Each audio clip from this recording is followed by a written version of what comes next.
Welcome to my channel, where the scariest stories come to life.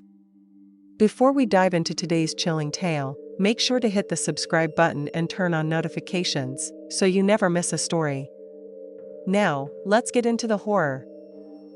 I was driving back from a late shift at work. I worked in security, so my hours were kind of all over the place. I'd gotten out at 1 a.m. that night. There was a pretty heavy storm going on. A lot of the roads had water building up on the sides, and almost nobody else was driving. The route I usually take avoids the main roads, sticking to smaller, less crowded streets. For some reason, I failed to realize that I probably should have taken the main roads this time. It's not like they were going to be busy anyway. As I was driving down one of those side roads, I came to a section that was completely flooded. It was hard to tell how deep the water really was, but it looked like it could have been several feet, which I was not comfortable driving through.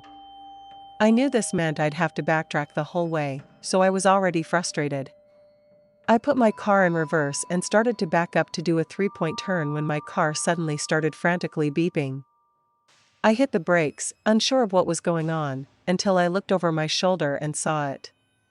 There was a car right behind me. It was only about 2 feet from my bumper. It honestly felt like a jump scare. I hadn't seen a single car during the entire 10-minute drive down this narrow road. And this one didn't even have its headlights on. I just sat there for a minute, frozen. I figured they would see me trying to back up and either reverse or turn around too once they saw the flood. But they didn't move. They just stayed there, inches behind me. The rain ticking against my car and my headlights being the only thing lighting up the road made it all feel that much more eerie. I honked a few times. But the longer I sat there, the more I felt like something was seriously wrong.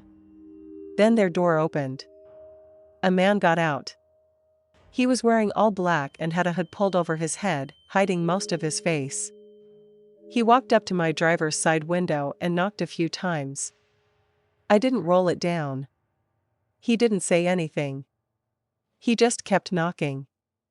The whole thing was off, standing there in the middle of a storm on a pitch-black road without even turning his headlights on. I thought maybe he was drunk. It was the only thing that made any sense. I decided to put my car in drive and inch forward, carefully trying to avoid the flooded section in front of me. But he followed, staying right alongside my window. I was still nervous, but I was almost convinced he had to be drunk. His weird behavior, the missing headlights, it had to be that. But then, completely out of nowhere, someone knocked on the other side of my car. It was another man. Same kind of clothes, same hood over his head. And behind him, I could see a third figure approaching from further down the road. I froze for a second, stunned. But once I realized how fast the situation was escalating, I stepped on the gas. I stopped caring about the flood, stopped caring about how careful I was, I just needed to get away. I swung my car around as fast as I could. For a moment, I lost traction. The tire slipped for 3 or 4 seconds, and I thought I was done. But somehow, I got it back. I managed to get around them and speed away. Once I was back on the main road, I immediately called the police. They arrived later that night and, oddly enough, the car was still there, parked right near the flooded section. But none of the men were around. The police traced the vehicle to a dealership hundreds of miles away. It had been reported stolen months earlier. I still don't know what really happened on that road or how close I came to something awful. I probably never will. It was a pretty typical night in the middle of March. I worked at a gas station at the time. Usually, I did afternoon shifts, but every once in a while, I'd cover someone's overnight shift. I had gotten a call in the morning asking me to come in from 10 p.m. to 8 a.m., all of which would count as overtime, so I quickly agreed. I got in, took over for the manager, and sat behind the front counter. It was pouring outside, and supposedly a big storm was going to roll in later. It seemed to keep most people at home because the gas station was dead. After sitting inside for about an hour, I threw on my raincoat and ran outside to prepare the station for the storm. There were a bunch of loose things around the pumps that needed to be brought inside. I started picking them up and running back and forth to drop them off. As I was grabbing the last few, I noticed a man not too far away from the gas station. He was standing on the side of the street, pacing around and getting drenched by the rain. It was very unusual, though it looked like he was probably just waiting for a ride. I finished up and headed back inside. 2 hours later, thunder started rumbling in the distance, and soon after, heavy winds and even harsher rain came swooping in. I knew it would be bad, but this was insane. The wind slamming against the sides of the building actually made the whole room shake. At one point, I even thought the front doors were going to snap off the hinges because they swung open so fast. I hurried over and secured the bolt lock to keep them in place, then moved toward the back of the building into the storage room, away from all the windows, and just waited. I want to say it was maybe 30 minutes after the storm started when, through all the harsh noises, I heard a muffled sound. It wasn't until I heard it multiple times that I realized it was someone banging on the front doors. I left the storage room and looked down the sales floor. There was someone outside, looking in at me and hitting the doors repeatedly.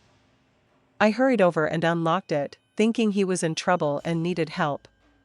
He quickly ran inside, and I closed and locked the doors behind him. The man was soaking wet, with pools of water draining from his jacket and spilling onto the floor. He didn't stop to thank me or explain himself. He just kept walking, back and forth, pacing across the floor. It was the same man I'd seen outside earlier. Had he really been out there the whole time? It had been over 2 hours since I first saw him. I tried asking if he was okay, and if I needed to call for help, but the man just kept pacing the floor with this blank, hollow look in his eyes. After watching him for a minute, I got really uncomfortable and started to walk toward the front desk to call the police. As I picked up the phone, though, his eyes snapped toward me and he stopped walking. It was then, as we looked at each other, that I noticed his hands were cut, right on the knuckles. They were bloody and bruised. I caught myself staring too long. When I looked back up at his eyes, I could tell he was angry. "Don't," he said, clearly referring to me using the phone. I wasn't about to test him, so I slowly lowered it. There were a few seconds where he just stared at me, like he was trying to decide whether or not to do something. But then he turned and continued pacing. The storm picked up outside, chaotically shaking the building and adding to the horror of whatever was happening. I tried to think through all my options as this maniac walked around just feet from me. I could try running, but I'd have to unlock the door and outrun him in the storm. That seemed really risky. I could also try calling the cops and hope he didn't react, but that was a gamble too. Funnily enough, I ended up choosing probably the riskiest option, to do nothing and just wait. I stood there and watched him for, I don't know, at least 20 minutes. At any point, he could have snapped and ended me. But he didn't. After those 20 minutes, he gave me one last look, walked over to the door, slid the bolt lock open, and walked out into the storm. I immediately called the police. I don't know if it was because of the storm or because they didn't think it was urgent, but it took over half an hour for a cop to show up. By then, whoever that man was, he was gone. They never found him. When the storm finally passed the following day, there was a report filed for a missing woman. She had never returned home from work the night before, after leaving the office at 11 p.m. Maybe I'm just connecting completely different things, but the man had clear signs of having attacked someone, with blood and bruises on his knuckles, and the timeline seemed to add up. Again, it's all just theories. But whatever I was caught in the middle of that night, I haven't been able to stop thinking about it. I had gotten home from work about an hour ago and was hunkered down inside for the night, sitting on my bed and watching TV. There was a storm outside. We don't usually get many big thunderstorms around here, so nights like these always make me a bit nervous. A little way into the storm, I heard something below me, like downstairs in one of the rooms. I thought it was just the house creaking, but feeling uneasy, I got up and checked anyway. There was nothing, so I filled up my water bottle and went back to my room. I felt like I had only been upstairs for a few more minutes before I heard something again. It was a sound I was very familiar with and instantly recognized as one of my lamps in the living room falling over. I know it's weird how specific that is, but the lamp was very unstable and would often fall if bumped. And the spot I had it in, I'd bump into it pretty often. However, even though it was wobbly, it had never fallen over on its own before. I went downstairs to the living room and saw the lamp lying in the middle of the room. I walked over and picked it up, but something just didn't seem right about this. The storm wasn't shaking the house very much at all, so the lamp falling over on its own didn't make much sense to me. I almost had to assume that's what it was, because there was nothing else to explain it. Even then, in my gut, I knew that wasn't the case. I checked around the bottom floor for anything else but eventually went back upstairs. I turned down the volume on the TV and listened to the storm more closely. Maybe it was worse than I thought, maybe it really was shaking the house. I stayed up there for a while longer, maybe 45 minutes, when I felt like the rain suddenly got louder. Maybe I hadn't noticed it before, but it sounded different, almost like it was in the walls. I'm not sure how to describe it, but I knew it was off. I opened my bedroom door and could hear it more clearly coming from downstairs, so I walked down and followed the sound down the hallway. At the end, near the kitchen, there was an awkward door to a storage closet that I knew had a window in it. I could hear the sound of rain pouring from behind that door. Anxiety built up in me as I opened it and saw the window wide open. Water was puddling on the boxes below the window, and rain was slapping against the windowsill. It had been at least 6 months since I'd last been in that storage closet, and I knew for sure I would have never touched that window, let alone left it open. I shut it to block out the rain, then faced the rest of my house, terrified and literally shaking. I had made the mistake of leaving my phone upstairs on my bed, so I could either run up and grab it, or just run out of my house. I was honestly so scared I couldn't think straight. I carefully and quietly grabbed my car keys from the kitchen, then started to slowly walk down the hallway toward the front door, hoping that if someone was in the house, they wouldn't hear me. I got about halfway there when a sudden burst of footsteps sprinted down the upstairs hallway, right above me. They were heading for the stairs. In a panic, I ran straight to the front door. I could hear them getting closer to the bottom as I ran out into the rain. I got into my car, backed out, and drove away without even looking back.